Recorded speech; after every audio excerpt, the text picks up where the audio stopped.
Okay, everybody. So, Attorney Walter Hnot here. What I want to do is basically go through essentially the systems that the Social Security Administration uses to essentially investigate people going forward. And I want to point out real quick that these OIG, SSA, CDI units are basically created for the purposes of investigation. Rarely are they used for arrest purposes.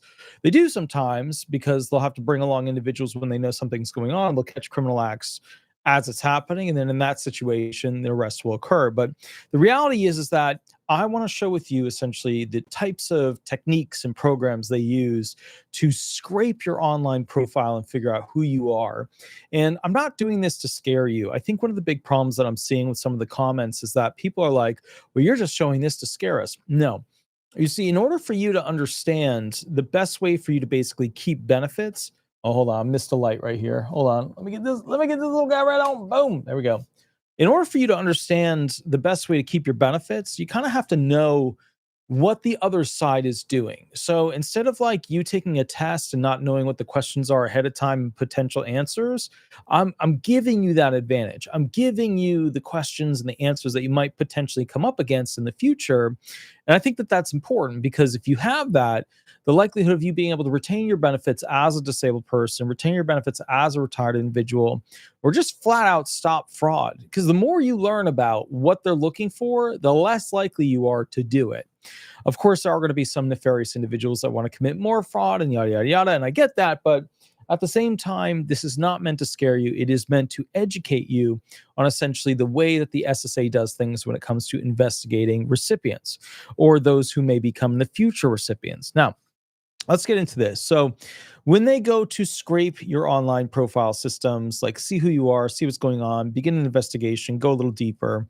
And remember, the government is always scraping. They're always collecting data. They're always taking photos that they find in different locations where the face matches up with this and that. They're always putting it into a profile system. That way they have it. Okay, so the first thing you need to know is that, they're going to be looking for like earnings histories, work reports. They're going to be looking for filings of different programs, maybe disability. Maybe there's a payment record, maybe there's a pay stub, maybe there's a payroll company like ADP.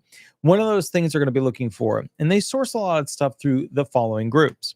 So there's this thing called SSA OIG's Allegation Management and Fugitive Enforcement system, which basically tracks all their fraud allegations that they receive. It's called AMFE.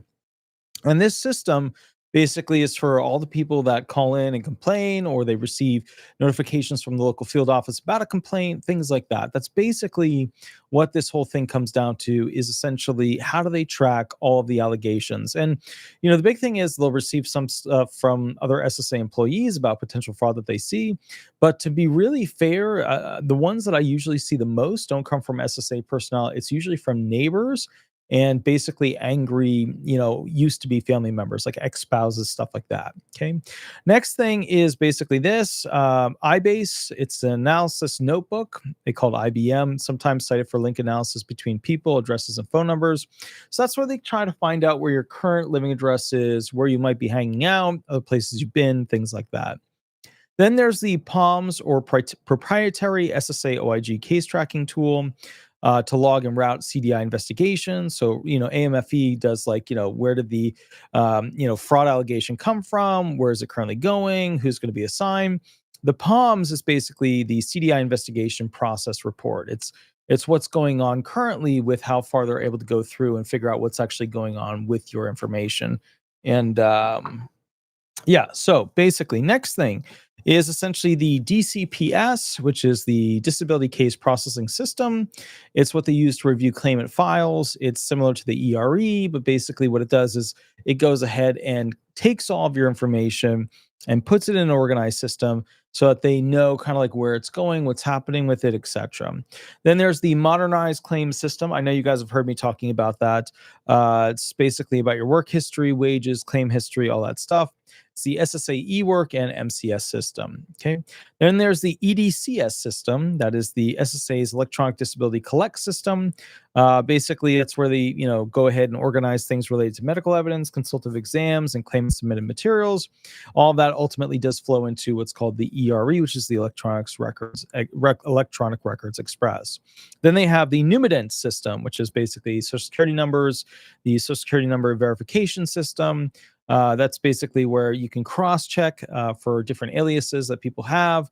You're going to see the social security numbers, the verified social security numbers, stuff like that. But that is the Numident system. Then, of course, you have the DDS case files. It's basically where people go ahead and have essentially case workups for like CDRs, case workups, where they bring documents together and create DDE reports about who, what, when, and where of what's going on with your impairments. You also have, of course, the IRS and the tax data, wage reporting, IRS details, IRS reports, employee verification, or employer verification. Usually what the SSA gets with that stuff is your detailed earnings query, your summary earnings query, your new hire query, and your certified earnings query.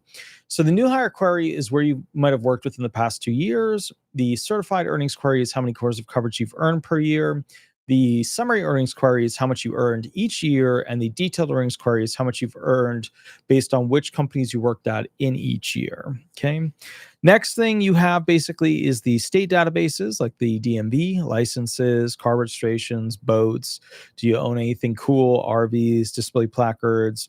You got workers' comp reports, vital records, such as death certificate, marriage certificate, birth certificate, all that kinds of stuff, which is interesting because when you think about certificates, there's the main ones are like birth, marriage, death. Those are the main ones. So disability placards, all that stuff. Then you have your criminal records, right? Your penal reports, your justice records.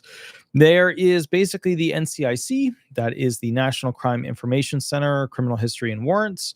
Then you have the NIETS, which is the driver's license, vehicle, and law enforcement data across states. The FinCEN, Treasury databases, suspicious activity reports. Basically, it's financial red flags where they'll flag you for, potentially doing a transaction that looks bad or a multitude of transactions that look bad. Then you have Clear or Current or TLOXP. Basically, they are investigative databases that are commercial. The whole point is they know who your family is, who your family's family are, who you're connected to, what utilities you use, what properties you own, what phone data you have, all that kinds of stuff. And it's just major data collection areas. Then you get out of the government sources, and then you start to get into things more like, essentially your private or your corporate or your businesses that basically make their data, their data mortgage companies. They basically sell your information. When like LexisNexis got caught basically selling, essentially your drive. So LexisNexis bought your, driving information, like what your car was saying, from the car manufacturer. And then they sold this to insurance companies, and people got really pissed about it. But that's what data brokers do. They are, essentially a group that goes ahead and buys information and sells it to interested parties. That's just what they do. LexisNexis, classic one. They've got phone numbers. They got. If you ever look yourself up through LexisNexis, they've got pretty much every case that ever existed. Like Westlaw, they've just got tons. They're just a repository, an ocean's worth of information that basically people can get access to if they pay. You have Thomson Reuters, basically more on the financial side. You've got TransUnion, that's super, bankruptcies, what's your credit score, stuff like that. You have insurance databases, which is where they've got like workers' comp stuff, disability stuff, LTD stuff, short-term disability stuff, auto accident claims, slip and fall claims, all that stuff. Then, of course, there's your Medicare, Medicaid databases, your state workers' comp information, your unemployment status information, and then they also have a PDMPS program, which goes into basically drug monitoring. So, like when you guys get prescribed stuff, essentially, they're looking at what did you get prescribed, why did you get prescribed it, What was the reasoning? How long have you been on it? So on and so forth. So it's just one of those gigs where you kind of have to keep that in mind. Um, Another thing you have to kind of keep in mind is that they'll use basically a corporate identity tool to figure out what your corporate's credit score is. And they look at essentially whether or not your corporation that you owned or that you currently own has a good and operating credit score. Another thing is that they use a lot of social media, and a lot of you guys think that you don't have that much up there, but the reality is that sometimes you do. So they don't always have to have a warrant to get a lot of the stuff that's on top.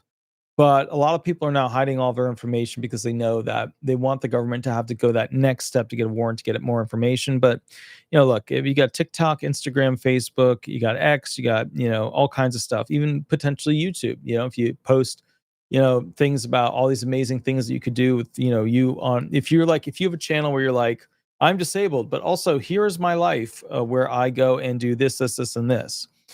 You know what I mean? Where you're posting videos about all your abilities, and it's going to come back to bite you. So just be aware of that. You know what I mean? You just have to be smart about your online existence. So, a big thing they have to keep in mind too is that the SSA is now linked into direct sharing with digital HIPAAs with medical facilities. They're also directly linked into basically payroll companies who are able to essentially go ahead and handle payroll. You know what I mean? They're able to handle, receiving payroll, what you earn, did you earn over a certain amount, stuff like that.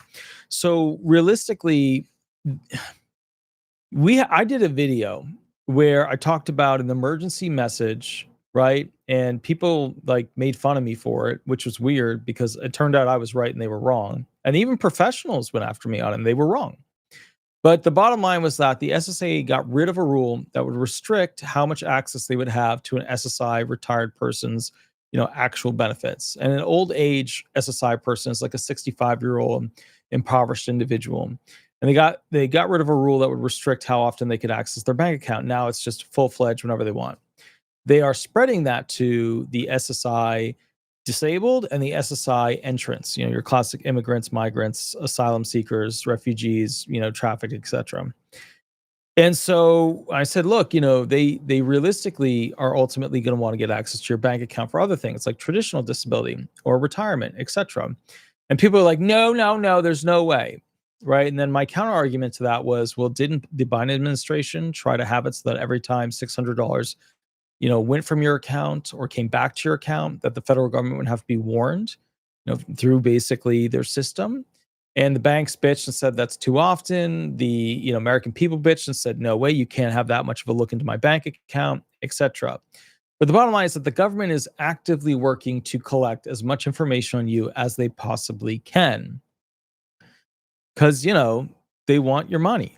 That's what it is. They want your money. They need the tax money because they got to spend it on things that they think are important to them to get them reelected.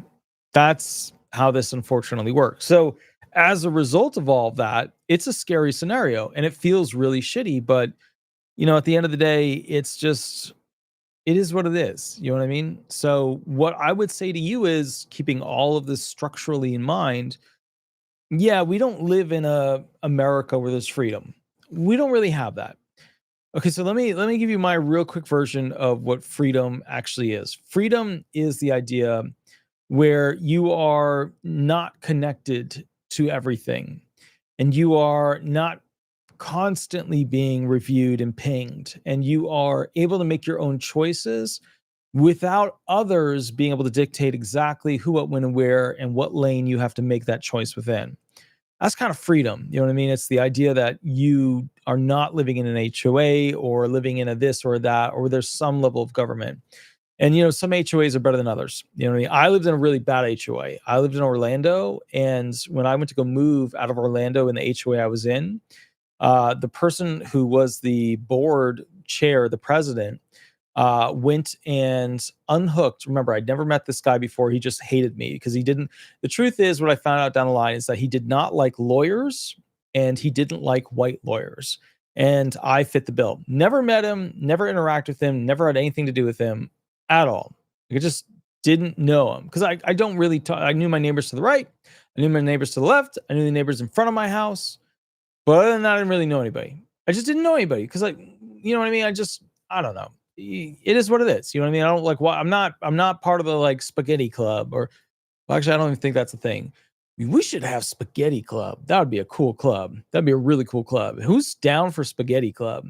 Pizza club, I'm already there. So, but the point I'm getting at is that I just didn't know people. And so I faced that. He had my trailer taken off my truck, which was a rental trailer. I rented it from U-Haul. And then no, no, no, no. That's when I finally had my own trailer. So he took my trailer and got it towed to the other side of Orlando. And then I had to pay money to get it out, drive it back to my house again. I put a bunch of literal, like, all these things on it so that, and here's the thing, they took the trailer. I went into the house, right? And basically they got it off and everything and da da da da, da, boom, they were gone. But, they do that. So point is, no, the trailer was separated because I had to do something with the truck. I remember it now. I have the video somewhere too. I have the video. I'm gonna show you guys that video one time. But it was over in Avalon Park, Spring Isle in Orlando, off of Alafaya. I think it's Alafaya. Might be Alafaya. No, it might have been off Avalon. Might have been off Avalon. I forget, but it's Spring Isle. Anyways, bottom line was I had a horrible experience. And it turns out that that person ended up being fired from being the president of that association. So like I've had horrible experiences, but the bottom line was at the end of the day, it's just one of those things where freedom is the ability to happily express yourself without being stuck in a lane. I don't know how we as Americans can be this, basically investigated and still feel like we have freedom. Like the video we did the other day was yesterday. The Trump administration reinstates contract with Israeli-founded spyware maker Paragon, who basically creates programs that go on our phones that allows them to see the messages once our phones decode them. You know what I mean? It's just a tough situation. And I'm not trying to say anything bad about Trump here. I'm not trying to get all political. Sometimes I go after Trump, sometimes I go after Biden, but at the end of the day, like, I don't know how Americans can feel. So here's my thing. Like, imagine you work your entire life and then you get paid a shitty amount from a benefit that you paid into. And then the government's like, yeah, you know what? We're going to basically keep tabs on you with artificial intelligence and supercomputers and constantly watch who you are. It would just kind of feel shitty. Like you wouldn't want to invest in that company known as America or that program known as Social Security because you're constantly being, valued and evaluated by stuff that you have no control over. So I guess the reason I explain this to you is that, okay, so let me go through some of these other tools that are used basically on the social media realm, because that's what a lot of people worry about. There's this thing called Babel Street and Babel X. It monitors multiple social networks and pulls data in bulk. There's Data Miner, real-time alerts on keywords, geotags, and events tied to user accounts. That basically, lets them know who, what, when, and where when you click something or update something or put something into the computer. Shadow Dragon connects usernames, emails, and handles across multiple sites. And Social Net maps out a person's entire online footprint. You have to understand that at the end of the day, you kind of exist in a place where you can never be alone. You might feel lonely, but you're never alone. And I think that the thing we can take from this, and especially because remember, there's also archiving of entire websites. So I don't know if you know this, but most of the internet, every time something gets posted or modified or changed on a website, it gets backed up by another website. So the internet is always in a state of constant save. So there's never anything realistically deleted. Like every time you see a celebrity put something up and then they're like, oh, I want to take that down. It's never really down because it always exists somewhere on a server that backs up the internet. So I guess what my point to you is, you have to understand that, and I guess this is the most calming aspect of it. If you recognize that you don't really have control over your privacy, if you recognize that the program that you pay into your entire life has like a very unusual fetish with knowing who you are, and it's not just the program, it's not just the SSA, it's also the entire federal government, the entire state government, county government, etc. They want to know who you are. The reason for that knowledge is so that it can understand profile based learning. So you, as a human being, fit into a profile, certain things, A, B, C, D, E, F, and G. And then as a result of that, they know on a chessboard, you're most likely to move this piece or this piece next. And so they can make models based off of how you will live your life, what chess moves, what chess maneuvers you're going to be making, what types of things you're going to be doing. And there's really no way around that. And I think at the end of the day, you have to kind of keep in mind that it's okay. It's just, I think a lot of Americans believe that we were doing all this scanning of stuff for like people outside of the country or like non-citizens, but we're not. We're massively backing up and retaining information as a country of all people.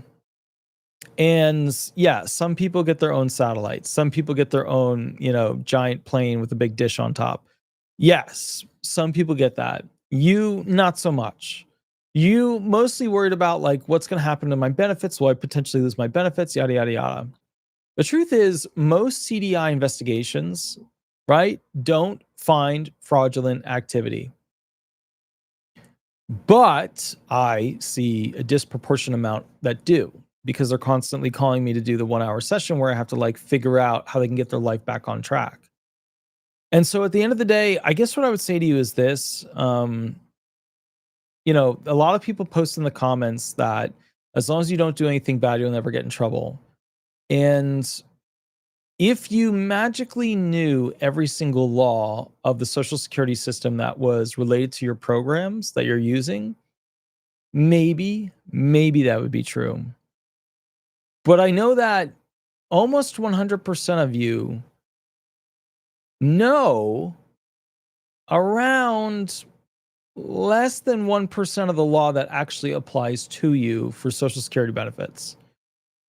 And so what's interesting about that is that there's an entire population out there that receives benefits that believes that they're okay purely because they've told themselves that it's going to be okay.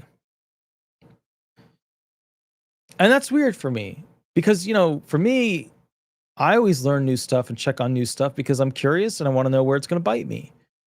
I've been bitten before many times. All of you have. Many of you, look, all of you have been bitten before. You get it. You know what it is. But the reality is that you're never going to be able to learn all the laws that apply to you of these programs that keep you alive. So then the question really becomes, when an overpayment occurs, what do we expect of that person? And I think that it would be wise of the current commissioner to actually set some boundaries on what they expect you to actually know about what you have to go ahead and do to keep on the straight and narrow track. And here's my belief. If we were to be realistic, honest with ourselves about what information is relevant to you that you need to know to tell the SSA probably on a page with bullet points this size, right, could go ahead and just, to be fair, outline all the things they need you to know about the program you're on. They could do that. But then limit, essentially, the screw-ups that you could potentially make to only your knowledge base for those bullet points. Because I'm seeing a lot of overpayments where I'm like, I could see it. The law is that. You clearly screwed up. But would you have reasonably have known that that would have caused that? I have seen all kinds of things. I've seen overpayments caused by a political situation. I have seen overpayments caused by OIG kind of looking the other way and doing the wrong thing. Which is a classic thing where they were charging all those SSI people an overpayment, which caused Gail Ennis to go ahead and step down, who was the commissioner, not the commissioner, the inspector general. So I guess what my point to you is that I've seen a lot of it. I've even seen political retaliatory overpayments. I've even seen that. It is no shock that the Biden administration was using, administrative functions to go after people. It's no shock that Trump is doing it too. It's no shock. And so at the end of the day, I think what we have to kind of keep in mind is that, these are the types of programs that exist that they use to basically scrape the service. They're going to get, no matter what. And that was the other thing too. I was thinking about this today. I think this is really important. So just hang with me for one more minute here. Something you've got to understand that will help you understand a little bit more about the way this works. Okay, so I talked with a criminal, a felon, okay, and went through the details of how he would look up who his victims were going to be online. And he didn't have access to like all of these, right? Because, obviously, law enforcement's going to have access to more programs, has access to more information, has access to more photos, has access to more, partner affiliation groups that work with the federal government to collect your information from all over. My point to you is basically this. If you stop looking at the federal government as like some giant pillared building thing with like white marble and Greek statues and crap like that, or maybe you think about it as like the giant building, the feelingless, colorless, no excitement, just boring corporate buildings that are just filled with tons of people. If you take a moment, okay, and stop thinking of it as that, and you start to think of it as a well-educated criminal, you start to recognize more similarities between those two entities of the federal government investigation and criminals. You see, when criminals want to learn about something or somebody, they're going to look up, okay, what's their height? What's their weight? Where do they live? What type of car do they drive? Then they follow them around. What's their schedule? When do they get places? What are they doing? Are they able to do certain things that I didn't expect them to be able to do? What's the weakness? What's the wobble? Where do they usually change their schedule?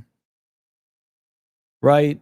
So they're figuring this out because at some point they want to take something from you. Okay. If you applied that same schematic, that same mathematical approach, you would say, why does the government have to learn and collect so much from me?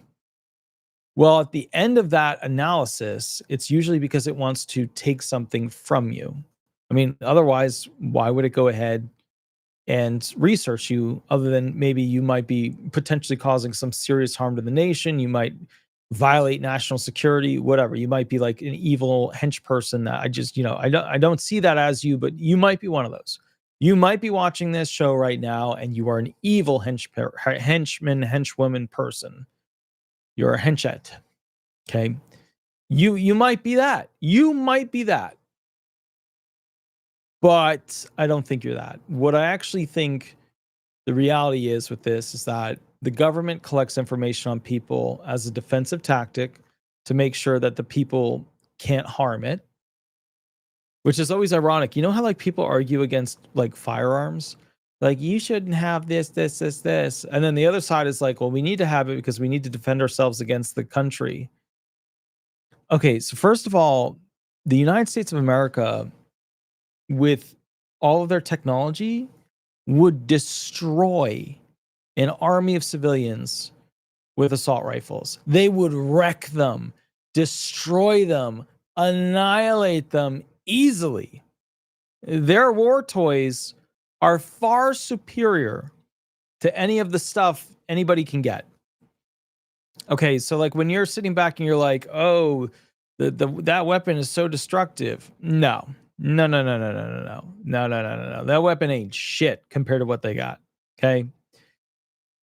Then the other side of the coin is you've got the people on the super left, which are like, get rid of all firearms. Nobody should be protected. Just let the criminals own them. Which, again, I'm not getting into it. It's just, it's not, there's logic, and that had none of it, right? That argument about getting rid of them all, it has no logic to it. So when when I look at this situation, when I focus with this situation, what I see is the federal government collects information with the purpose of defending itself because it views the potential harm of its civilians and those entering the country and those acting around the country and those journalists and politicians and lawyers and doctors and blah, blah, blah. It views them as, potentially dangerous things.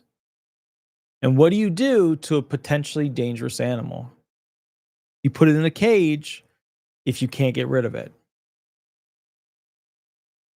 They haven't gotten to the cage yet, but they know how to get you to the cage. Because they know exactly where you're at. They know exactly where to find you. They know exactly what you're up to. They know exactly where your phone is. They know all that. Yeah. I'm going to say something and it's going to worry some of you, and I'm tempted to not say it. But again, this is a learning thing. I'm not here to scare you. I'm here to educate you on the reality of what's out there. But some of you think that you have your phone on you, right? Okay, so you got your phone on you. If the government wants to know where you go, all they got to do is pull your GPS data. But more importantly, the phone knows the difference between when you're driving and when you're walking. So when they want to pull data about how far you walk or what boat you went on, or if you were driving a motorcycle or you're doing a this or that, it's not hard. It's not hard. I don't think you guys realize that when they want to go investigate somebody, they can get stuff fast. They have been sort of acting like they're trying to investigate people with one arm behind their back. Because if they really wanted to know and they really wanted to go ahead and figure out exactly what everybody's doing, like use AI to full scan everything, which is what they're going towards. They take both hands from behind their back, they put them in front, they push, they hype their system. They're going to know who's really disabled and who's not working and is working, who's able to walk a far distance and who claims they aren't. And I know some of you are like, I know some of you see the callers that call in, and the callers are like, hey, can I go run a triathlon and also get disability benefits? And they believe definitively that they could. They believe absolutely. I love to go jogging. I love to go hiking. I love to go, basically jet skiing. And I know a lot of you are like, that's insanity. How could this be? How could this be? And you have to understand, people have different impairments. Some impairments are invisible, etc. But ask yourself this. How much money would it take to massively create a server farm that would back up all the information needed for it to continuously collect data on who everybody is? I mean, billions in server technology. Why would a country spend billions on server technology if it intended to just ignore most of the data? Right? They wouldn't. It's far too expensive. Far too expensive to spend all that money on the computer, all the systems to scan everything, etc. Now remember, you guys are living in America where there's still Cessnas and Beechcraft and whatever is flying around in the air. You're not used to the idea of what's coming next. And what's coming next are drones all the time above you. What you're going to be getting used to in the future is the idea that everything above you is always being recorded. And it right now is. You just don't think about it. Like the satellites are constantly recording every square inch of America. That's just how it is. You just don't think of it that way because you're like, you're not hearing a sound, you're not seeing whatever. But, remember they come out with this technology where, at the end of the day, a lot of you will sit back and you'll be like, "Well, I don't think, I don't know, I don't want, I don't believe they would be able to do that." And I think what's upsetting to me about it at the end of the day is that we have this false sense that America is always going to take care of us, right? We just have this false sense that like America is always going to be there for us in that regard.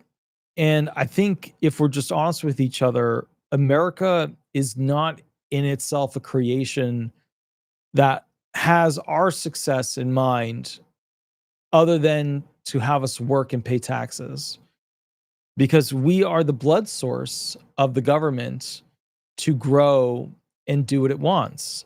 And I think if we just kind of like, I think if we just kind of take a moment, um, and just understand that they have mini drones that can basically fly around a room with a tiny little bit of explosives, and based on the points on your face, whether you're chubby or not, and I'm in my chubby phase right now, but based on the points on your face, it can go and run straight into your head, over, done. And that's old technology. And so what I think you have to keep in mind is that if the government wanted to take over American citizens, their daily activities, and control them more, it would be it would not take them much effort considering the technology they have. And so when I say to you, okay, what are the capabilities of the Social Security Administration buying through the federal government to scrape your social media account information to find out who you are? There's very few people in America who are so off grid that the government doesn't have much to go on. I will say this today, literally earlier today, I was able to interact with individuals that have I have to be careful with what I say, have the capacity to do deep research on essentially figuring things out. You give them information and they tell you what they can find. It absolutely horrified and shocked me. And it was so immersive based off little information they had that it just made me kind of like feel like you give up. It's already too late. And I've been thinking about that all day. It's been on the back of my mind the whole day because, like, the first thing your brain does is it goes, "Oh, wow, they found a lot." And then you start reading through it and you go like, "Oh crap, it's detailed." And you go, "That's some that's private." And then you go through and you're like, where does this exist? How is this stored? Where is this all going on? Like, how do they have all this? And I think one of the things you kind of have to keep in mind is that, everything feels like now, like after having that experience, everything feels like, when you were younger and they'd be like, well, this is going to go on the principal's report. This is going to go to the principal's desk. This is going to go on your school profile folder, in it somewhere. And that it would sit there for the rest of time. It would never leave that folder. It'd be there for the rest of the time. I had like an adult version of that where I saw, the capacity of it. And it's frightening. It really is, because it's like, what do you do? You know what I mean? Like, what do you do? If you owned a knife, you could do nothing. If you owned a firearm, you could do nothing. Like, what do you do? Oh, I'm going to go ahead and freeze my credit. Whatever. You know what I mean? Like, I I guess to me, it was just a rude awakening.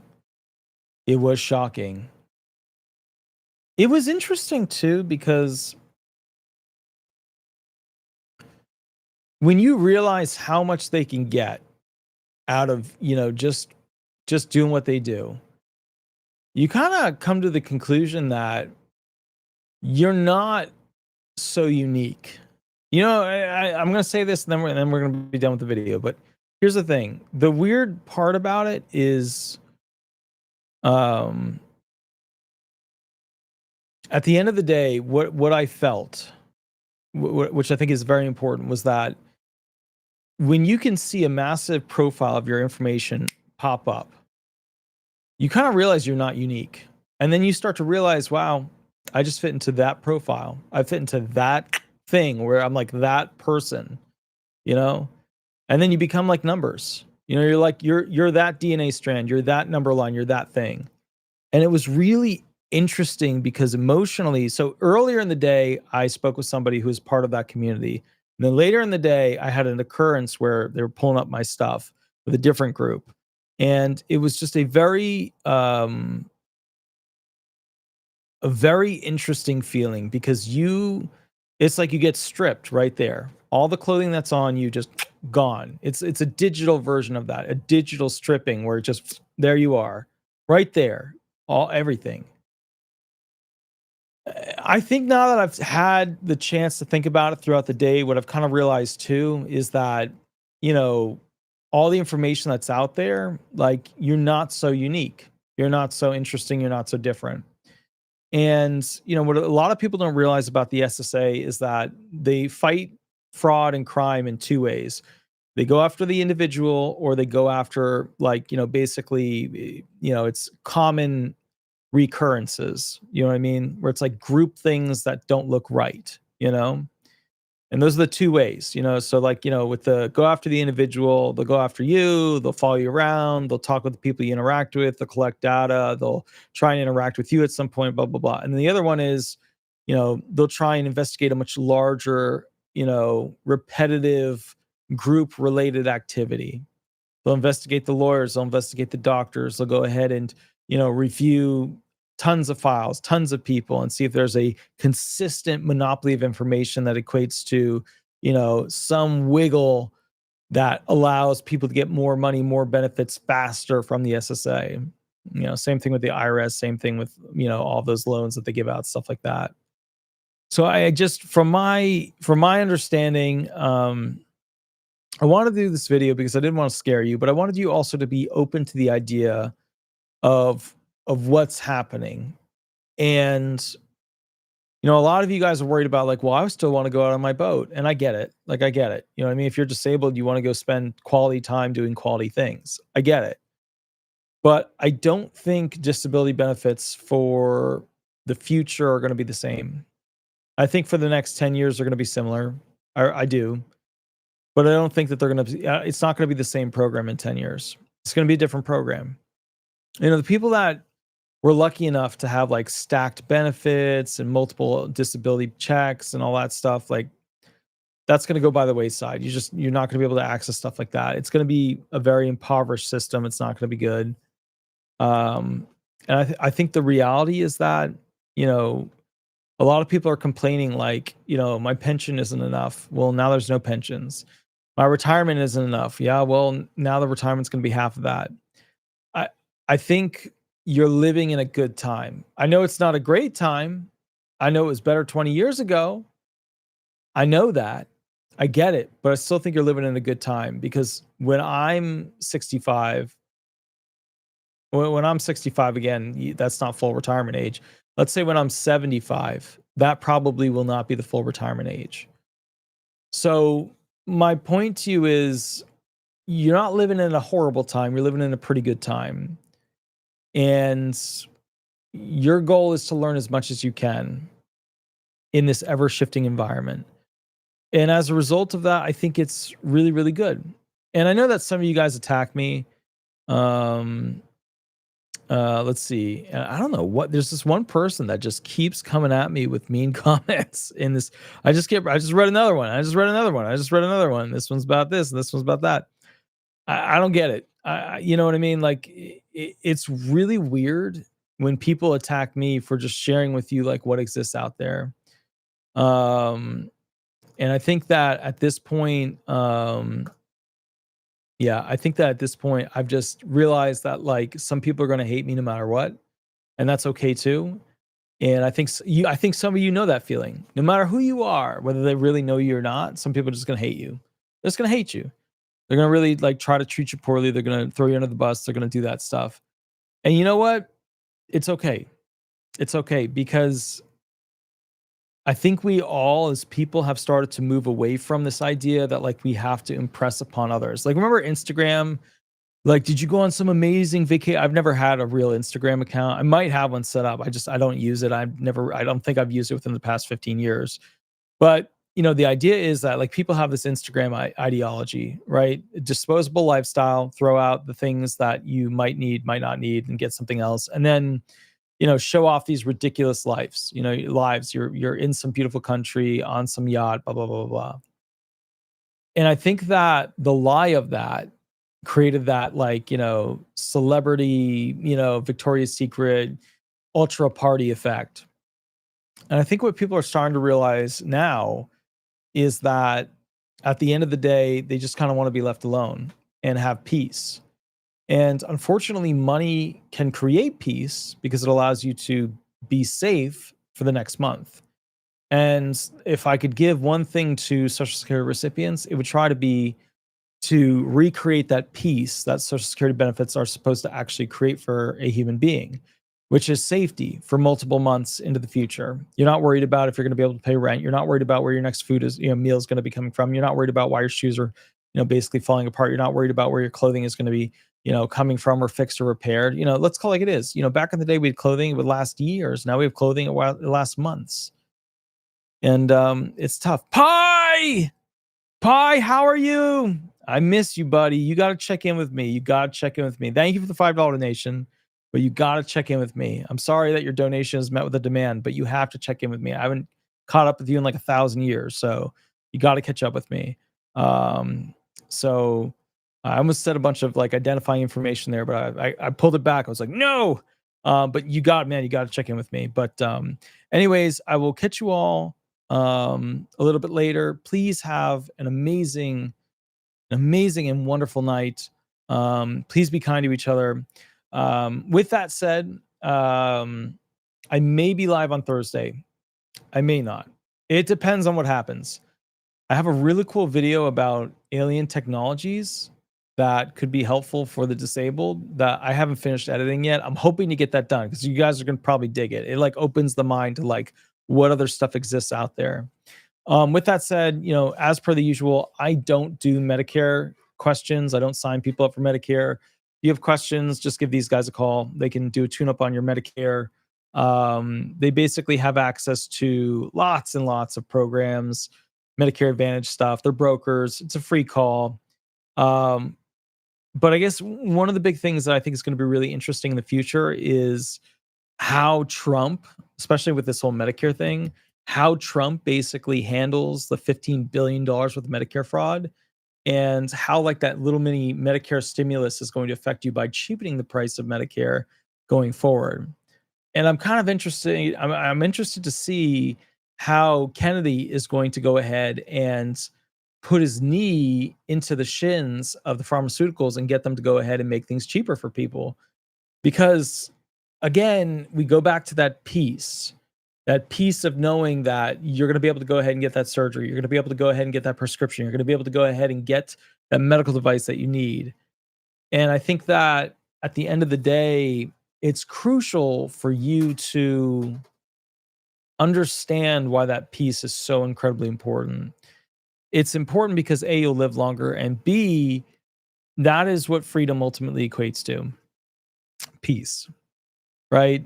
And I don't know about you guys, but I have very little peace in my life. I deal with the Social Security Administration.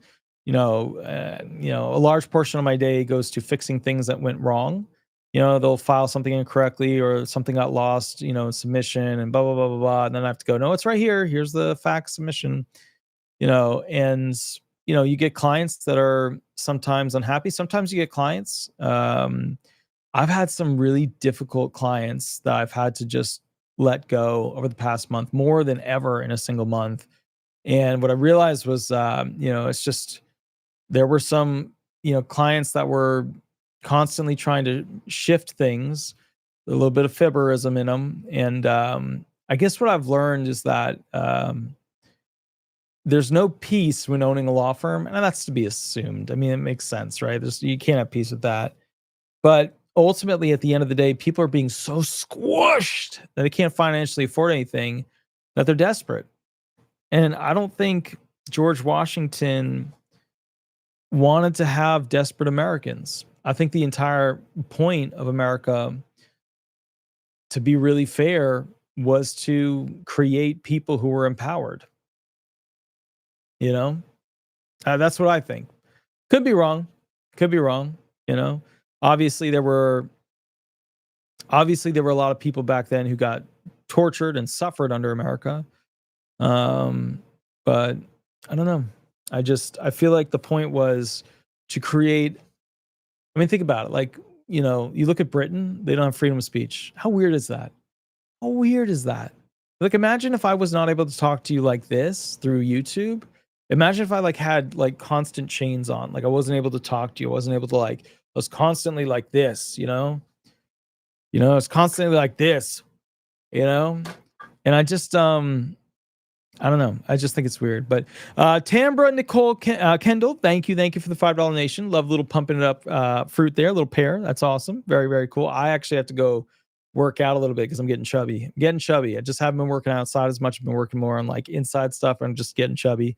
Melody McMinn, thank you. Thank you for the $4 nation. That's awesome. A little cup of Joe. That's the juice. That looks like, what is that juice that's so amazing? It's the apple, what is it called? Apple, it's like Sunray or Sunkissed or Ocean Spray, apple, cranberry. That's what it is. So good, so good.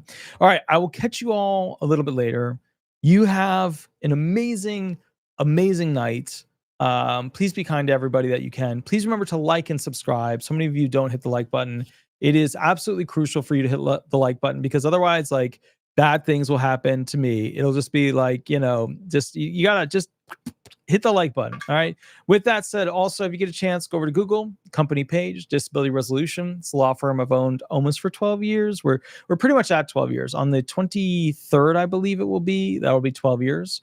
So if you get a chance to throw some stars up there on the company page, totally love it. Also, I go live on Mondays and Thursdays. I don't know if I'll be live this Thursday. I'm going to try. And if you have a unique, weird situation, you need a half an hour or an hour private session, little thing is below, little contract is below that you can go ahead and fill out. Really easy. Those spots do get filled up kind of quickly. So if it's not an emergency, please let me know. If it is an emergency, please let me know. All right.